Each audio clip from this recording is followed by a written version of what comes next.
Moira is an AoE healing beast who can easily rack up 20 to 30,000 healing in a match. She has great dueling potential and can farm up ults faster than anyone in the game. My name is Good Guy Griffo, and let's get right into my beginner guide for Moira. Let's start with the numbers. Moira has 200 normal health, which is very average for supports. Her primary fire is her heal, and it will heal allies for 65 health per second who are hit by it, and apply a heal over time effect that after 4 seconds will heal for a total of 65 health. Her secondary fire will do 50 DPS, and Moira will heal for 20 health per second while shooting enemies. Her Biotic Orb is her first ability, and it has a 10-second cooldown. When activated, Moira will have to choose between two different modes, healing and damage. You would choose primary fire for healing or secondary fire for damage. Once thrown, the orb will either heal any allies within its radius for 65 health per second for a maximum combined heal of 300, or damage any enemies near it by 50 DPS for a max of 200. This orb will last for 7 seconds or till depleted. Also note that it will bounce off walls and will slow down when it is healing or doing damage.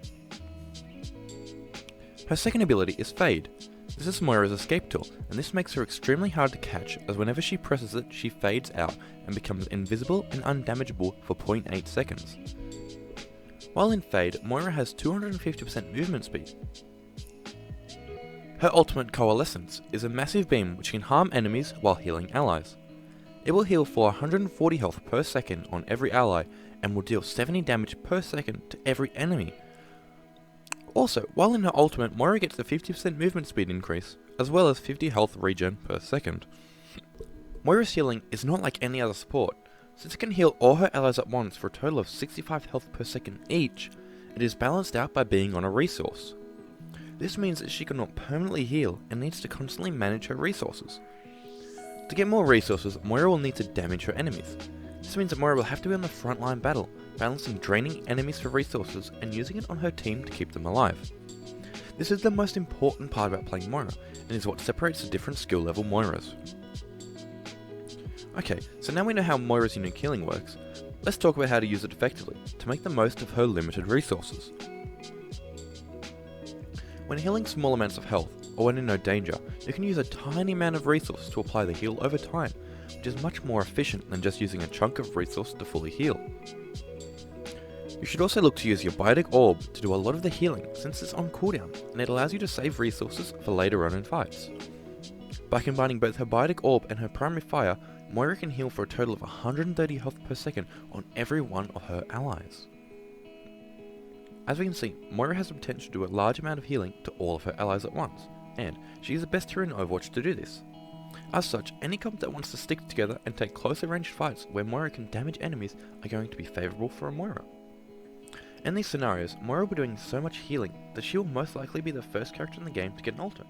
And admittedly, it is less impactful as some other support ultimates, but still having this ultimate very early on in the game will most likely lead to you using it immediately, rolling over the enemy team as your beam heals all your allies while damaging the enemies.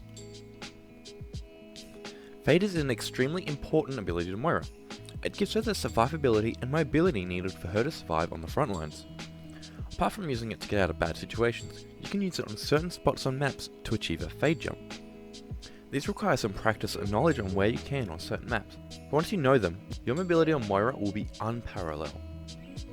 I'll leave a video down below with a bunch of map spots, so come go check them out if you're interested. To perform a fade jump, you need to fade towards an elevated edge or object, and spam jump with mouse wheel down. It is extremely tricky and requires very precise inputs to get it right most of the time, but it is a nice trick to know. I do not recommend it to new Moira players, but to Moira players looking for the extra advantage to allow them to push into upper ranks. I believe a very important thing to talk about is Dps Moira. If you have ever played Overwatch, you have likely occurred the Moira who always seems to be shooting the enemy and not healing the team, and then at the end of the game they'll blame you and your team as they have gold damage, despite the fact that no one else in the team could do anything as they were constantly a healer down. Doing damage is an important part of Moira, as it is required, and you should look to make plays and picks when you see the opportunity for a duel, but your primary job is to provide heals to your team, not to be in their backline doing damage. Also, just to further reinforce the point, Moira has the second lowest DPS of any character in the game, only after Zarya with her 0% secondary fire, so it doesn't even make sense for her to be playing for damage. So please, just remember that healing comes first, damage comes second. Finally, I'd just like to share some tips that I personally use. I have swapped Moira's primary and secondary fire around to be more aligned with other characters like Baptiste and Ryan, where the damaging option is on mouse 1 and the utility or healing is on mouse 2. This is just a personal preference, but it is something that I would highly recommend to newer Moira players.